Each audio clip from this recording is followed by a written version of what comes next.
Weapons. The film opens on a regular Wednesday morning at 2:17 a.m. 17 students from Miss Justine Gandy's second grade class, minus one boy, Alex Lilly, all walked out of their houses and disappeared into the darkness while running with their arms stretched out. Nobody knows where they went or what caused them to all flee their homes. Justine and Alex are interviewed for any knowledge on the students' disappearances. They don't know anything. Justine. Parents are gathered at the school for a meeting held by Principal Marcus Miller.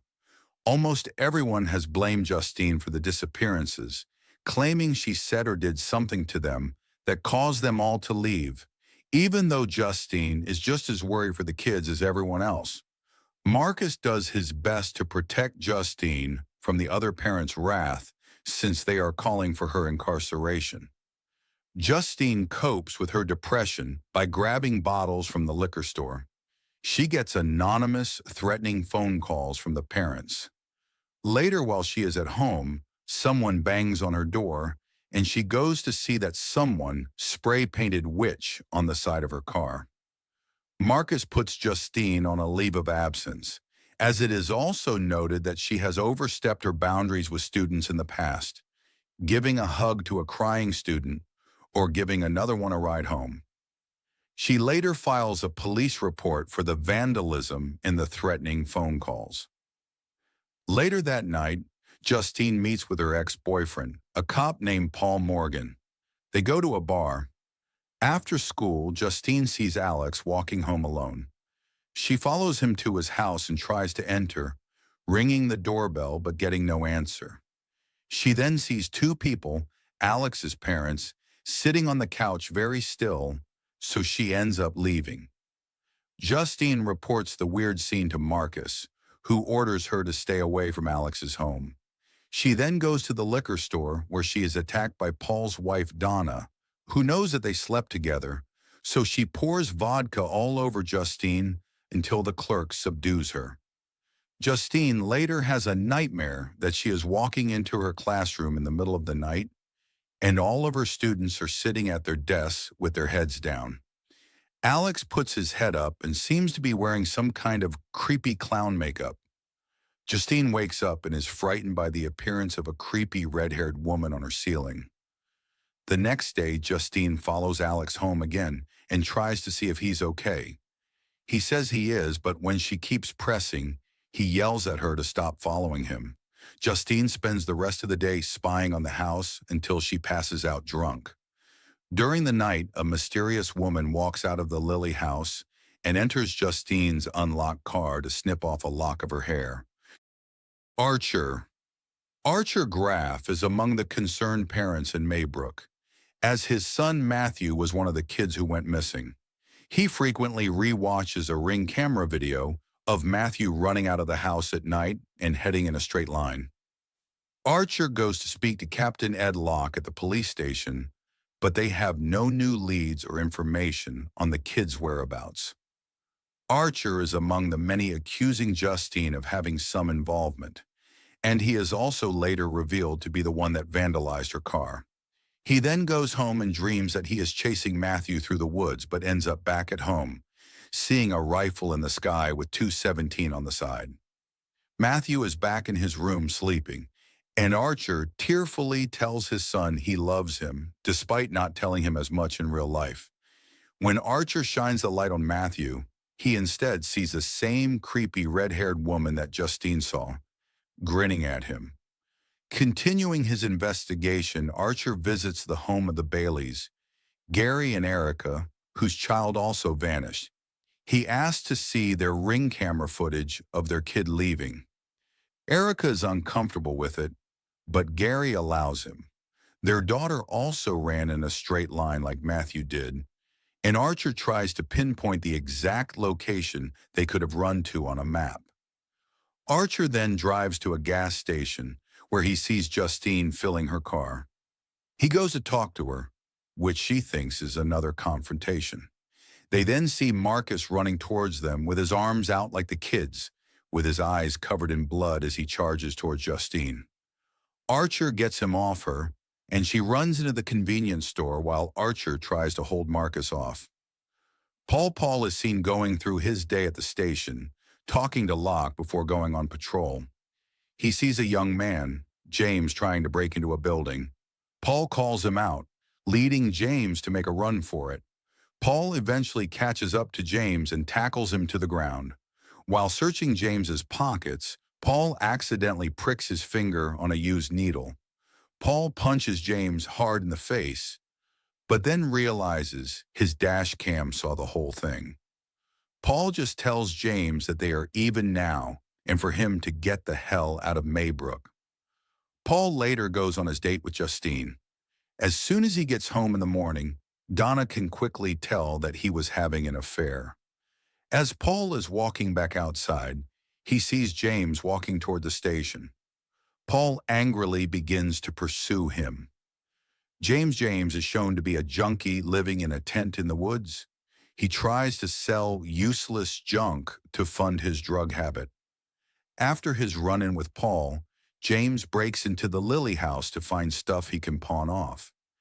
James walks into the basement where he sees all 17 missing children standing catatonically.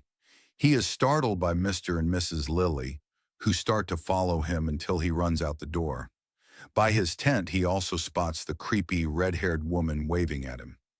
James discovers that there is a $50,000 reward for any information on the missing kids.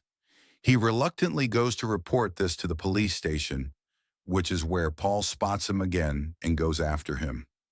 Paul chases him to his tent. In the woods, attacks James for showing his face again, but he tells Paul that he knows where the missing kids are. Paul drives to the Lily house with James in the back of his car. Hours later, Paul emerges from the house in a trance and starts dragging James out of the car and into the house by his feet. Marcus is at the supermarket when Justine is calling him about what she saw at the Lily house. Marcus agrees to meet with Alex and his parents on Monday to see what is going on with him. On Monday, Marcus waits to meet with the Lillys, but instead is met by the creepy red-haired lady. She is Alex's Aunt Gladys, and she claims that Alex's parents are unwell and could not make it in. Later that day, Gladys stops by Marcus and Terry's house while they are having lunch, claiming that she is in distress and needs water. She requests a bowl of water and then cuts her hand, rubbing blood on a stick that she pulls out. Gladys then snips a lock of Terry's hair and wraps it around the stick. When Marcus threatens to call the police, Gladys pulls out a small bell and rings it, causing Marcus to freeze up. She then breaks the stick, and Marcus begins attacking Terry, regurgitating black bile all over him before headbutting him to death until Terry's face caves in. Gladys then wraps the lock of Justine's hair around another stick and breaks it, sending Marcus to kill her. Marcus runs into Justine and Archer, chasing her into the store until Archer tackles him into the beverage fridge. Justine manages to escape, but Archer chases after Marcus as he runs into the street. Marcus gets run over by a car, and his head is messily splattered all over the road. After going to the hospital, Justine and Archer put their differences aside and agree to work together on the case. He shows her the map where he drew the lines of where Matthew and the Bailey's kid could have ran to. Justine recognizes the location as the Lily house. Alex. The film jumps back to some time before the disappearances. Alex is seen as a quiet and lonely. His parents are seen as friendly and loving, but they tell Alex that Aunt Gladys is staying with them for a while since she is unwell.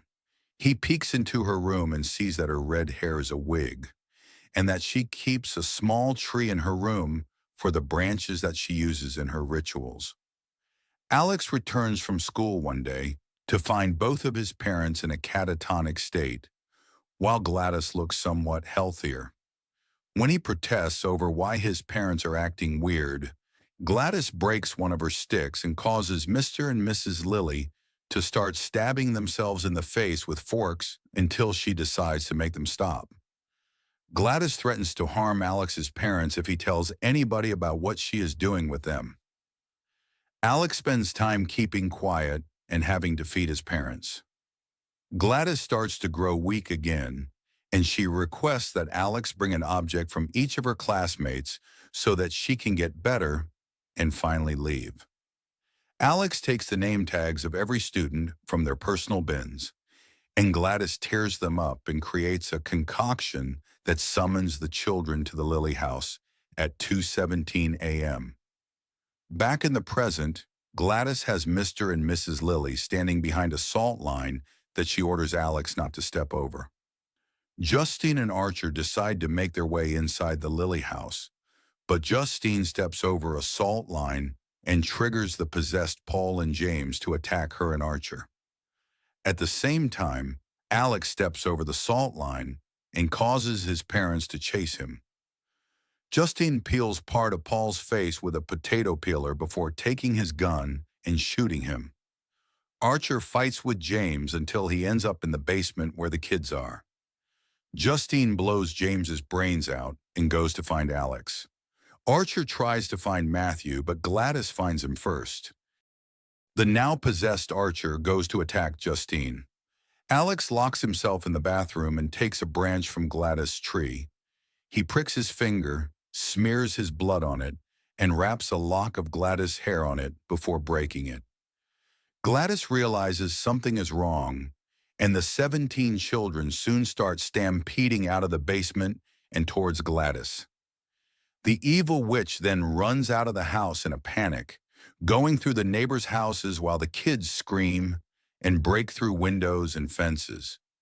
They finally catch up to Gladys and viciously tear her to pieces. This breaks her spell on Archer and the Lilies. Justine goes upstairs to find Alex hugging both of his parents, while Archer finds Matthew and takes him home. Alex's parents were institutionalized, and he is now living with a different aunt who is much kinder. The other children were reunited with their families, and some have started to speak again.